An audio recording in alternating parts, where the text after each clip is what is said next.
আসসালামু আলাইকুম। দেখুন আমার শাশুড়ি আমার জন্য কত কিছু বেঁধে দিয়েছে। আমদনির পাতা, সরিষার ফুল, ধুনার পাতা, আমাদের গাছের পেয়ারা, দেশি পেয়ারা,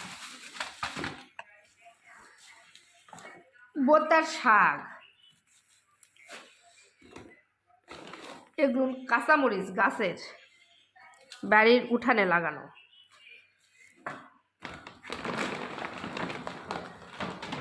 এগুলো পেঁয়াজের ফুলকা, বিভিন্ন অঞ্চলে বিভিন্ন রকম নামে ডাকে।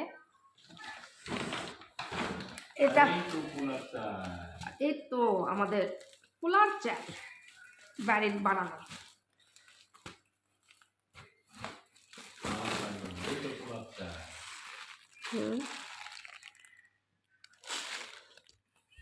আর একটা মুরগির মাংস।